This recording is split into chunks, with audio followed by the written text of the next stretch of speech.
Well, everyone, today's Bat book is called Bats at the Library. And the library is where I get most of the books I read, and I would love to know what it would be like if bats were at the library too. This is written by Brian Lies.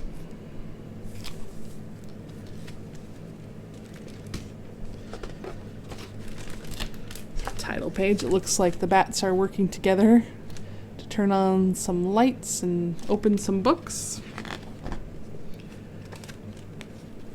They're reading a book called Alphabats. Another inky evening is here. The air is cool, calm, and clear. We feasted, fluttered, swooped, and soared, and yet we're still a little bored.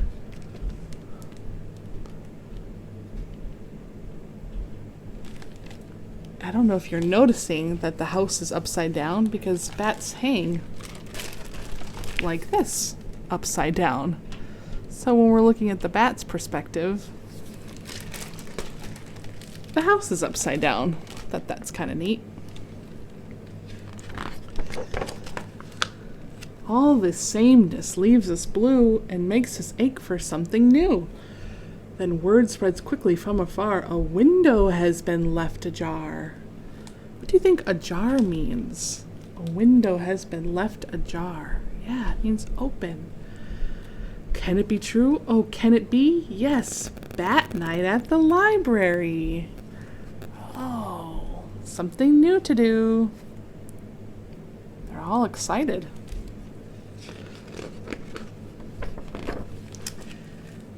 The sky is lively as we race together toward our favorite place. Eager wings beat autumn air. Look, that's it. We're almost there. Oh, they're all so excited to go to the library. Maybe that's how you feel going to the library. I know I get excited to go there. Then squeezed together, wing to wing, we rocket through the opening. We've waited for this night all year, but this is it. At last. ... So there's the open or ajar window. They're all going through. It says, at last, we're here. For most old bats, this isn't new. They've got lots of things to do. They flutter off and lose themselves among the books lined up on shelves. Oh, they're inside the library. I wonder what they're going to do.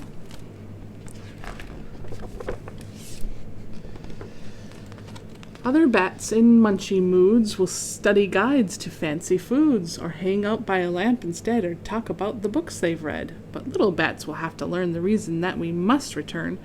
The ones who haven't come here before have no idea what's in store. So the ones who've been here before know just what they like to do at the library, but the little ones have probably never experienced it. They have to figure out what's so great about this library. Some of them will drift away and figure out a game to play, like shaping shadows on the wall or wingtip tag around the hall. Look at that. They're doing shadow puppets. They're just buzzing around. This big box is loads of fun, blasting brighter than the sun. Instead of copying books from shelves, we can duplicate ourselves. So this is a copy machine, and they're making copies of themselves. I bet the librarian is going to be awfully surprised when they come the next morning and see all these copies of bats on the ground. Doesn't matter where you look, there's nothing like a pop-up book. The fountain water is nice and cool and makes a splendid swimming pool. Please keep it down, you must behave. The library is not your cave. Even bats have to behave at the library. Lots of fun books. The water fountain. It's hard to settle down and read when life flits by at dizzy speed, but story time is just the thing to rest a play-exhausted wing. So it looks like all the smaller bats are listening to one of the larger bats tell a story, just like you do on this channel. Story time.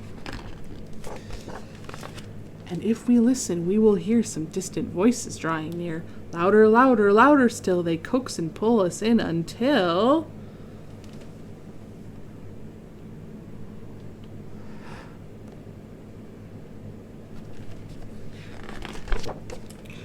Everyone, old bat or pup, has been completely swallowed up, that lives inside a book instead of simply hearing something read. Yeah, so sometimes they you get fully engulfed in the story of a book and you feel like you're really there.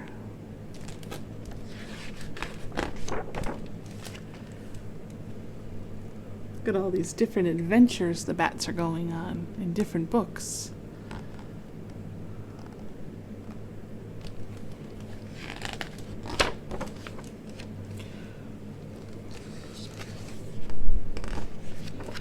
Breathless, lost within the tale, no one sees the sky grow pale. So they're so engrossed or engaged with their reading that they haven't noticed that the sun is starting to rise.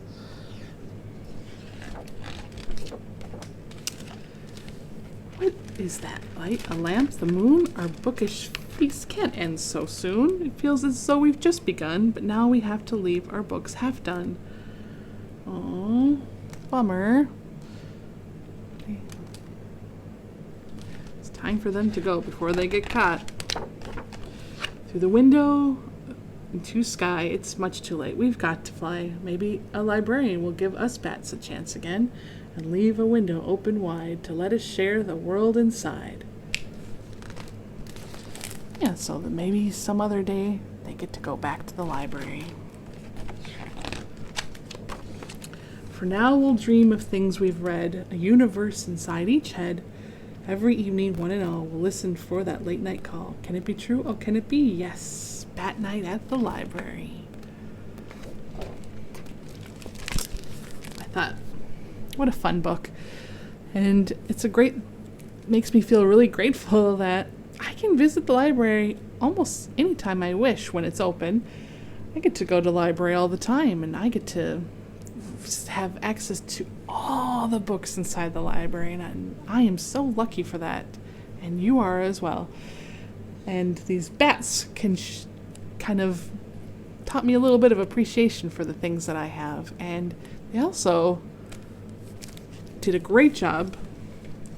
I want to pull up the page here, illustrating what is so great about reading. It's like diving into new worlds, and even when you're done reading the book, you can remember and use your imagination, or even share the story with someone else. You can pass the story along, and through books we get to live 1,000 lives. I've never seen a bat at the library, and even if I had, they didn't act like this. But through this book, I get to engage myself in the idea, the world, the imagination, that what if bats like to read books too? And that's the fun part about books, isn't it? I hope you get to visit your library soon, and I hope it's a fun experience for you. Thanks for reading and learning with me. See you soon.